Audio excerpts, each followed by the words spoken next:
أعوذ بالله من الشيطان الرجيم بسم الله الرحمن الرحيم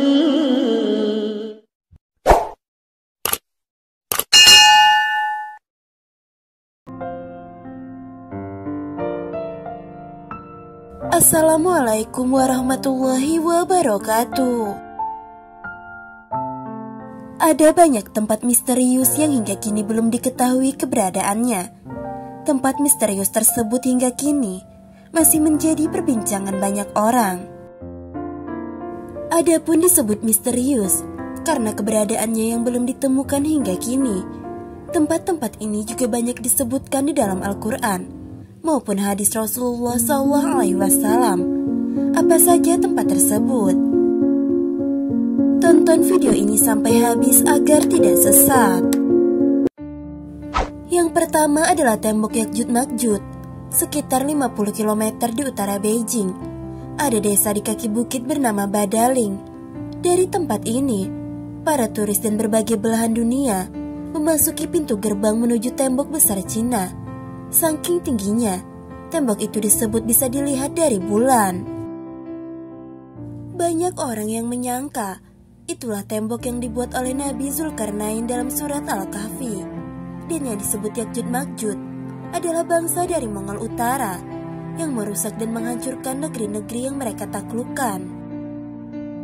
Syekh Hamdi bin Hamzah Abu Zaid, seorang penulis dan peneliti tentang tembok Zulkarnain, meyakini tembok yang dibangun beliau adalah tembok Cina tersebut. Dia juga menyebutkan secara detail penelitian dan bukti-buktinya ke dalam buku. Namun jika dilihat secara fisik, terdapat perbedaan yang sangat jelas antara tembok yang dibangun Nabi Zulkarnain dengan tembok raksasa Cina. Tembok Cina terbuat dari susunan batu bata, sedangkan Al-Quran disebutkan tembok Zulkarnain terbuat dari tumpukan besi yang dicampur dengan tembaga. Selanjutnya tembok Cina dibangun secara bertahap selama ratusan tahun dari berbagai dinasti yang memerintah Cina, di antaranya dinasti Han dan Ming. Sementara itu, penjelasan Al-Quran tembok itu dibangun oleh suku bangsa yang meminta pertolongan kepada Nabi Zulkarnain. Dan setelah selesai, beliau pun menyatakan tembok itu tidak akan bisa dilewati dan dilubangi oleh Yakjud dan Makjud. Berbeda dengan penjelasan Syekh Hamdi bin Hamzah Abu Zaid Abdullah Yusuf Ali dalam tafsir The Holy Quran, menulis di Uzbekistan, tepatnya di distrik Hisar, sekitar 240 km di sebelah tenggara Bukhara. Ada celah sempit di antara gunung-gunung batu, letaknya di jalur utama antara Turkistan ke India.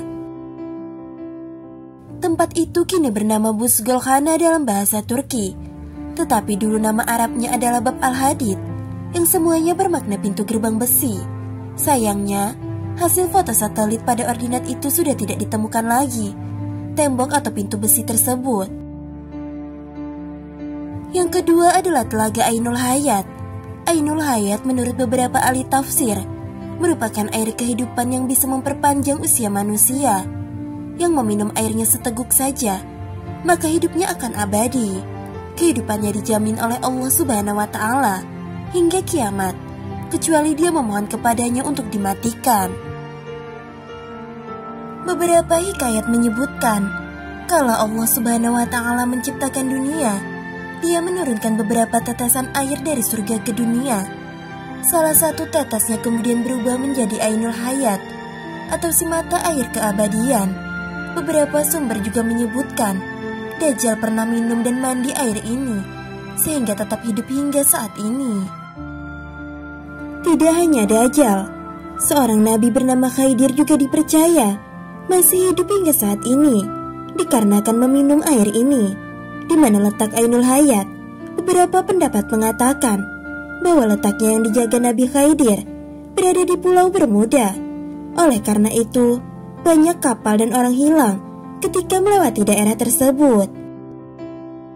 Karena para setan berbondong-bondong mengelilingi tempat tersebut untuk merebut Ainul Hayat. Namun, jika benar tempat tersebut memang benar adanya, sekali lagi hanya Allah yang mengetahui di mana sebenarnya Ainul Hayat berada. Yang Yang ketiga adalah Pulau Dajjal dikurung. Dajjal diyakini sebagai salah satu makhluk penanda akhir zaman. Sampai sekarang, keberadaan makhluk tersebut pun masih banyak dipertanyakan. Banyak yang menyebut Dajjal saat ini masih dikurung di pulau dan akan keluar begitu akhir zaman sudah dekat.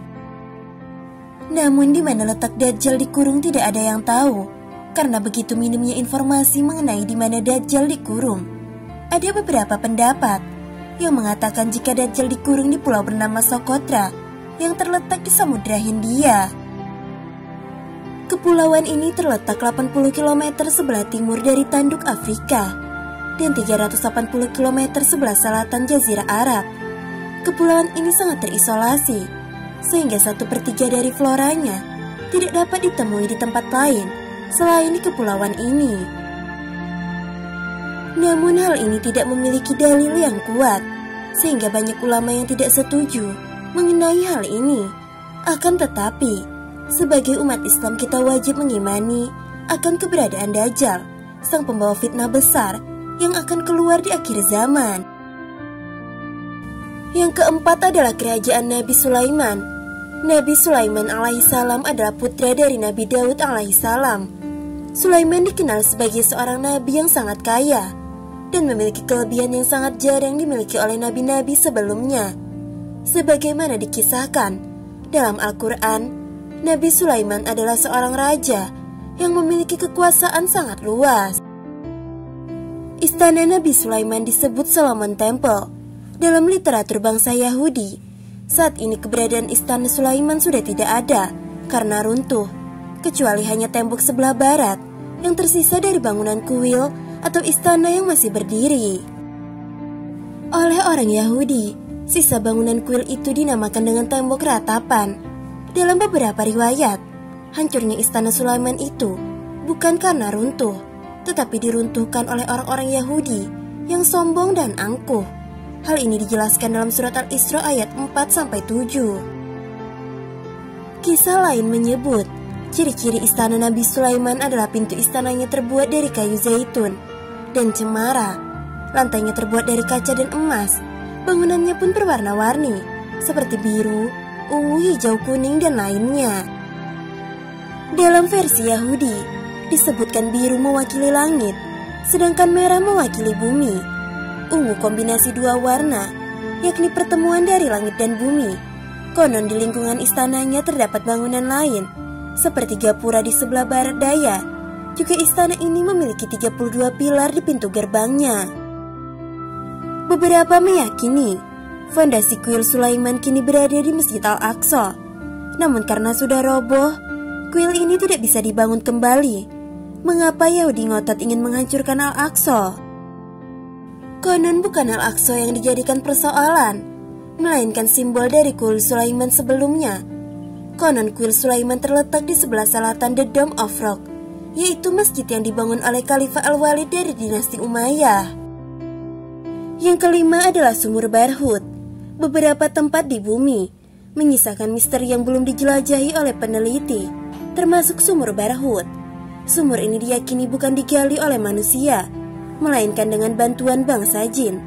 Bahkan sumur ini disebut sebagai sumber air paling buruk di dunia. Ini merupakan tempat berkumpulnya roh orang kafir.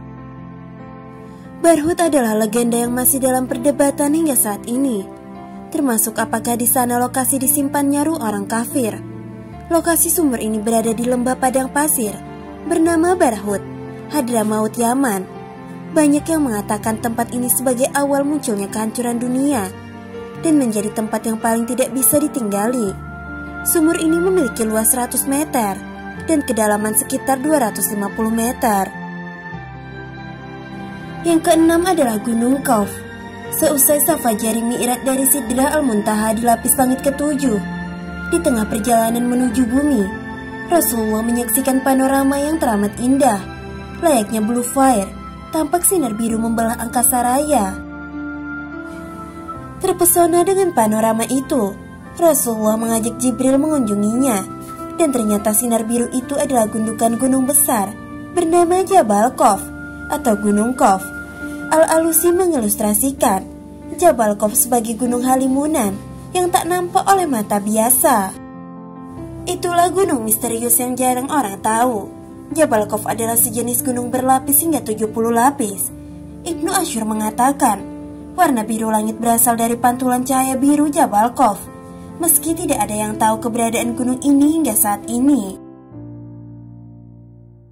Sahabat pelajar Islam yang dirahmati Allah, tentang kebenaran keberadaan tempat-tempat ini, hanya Allah sajalah yang mengetahuinya. Semoga video ini bermanfaat untuk kita semua. Wallahu a'lam bishawab. Wassalamualaikum warahmatullahi wabarakatuh.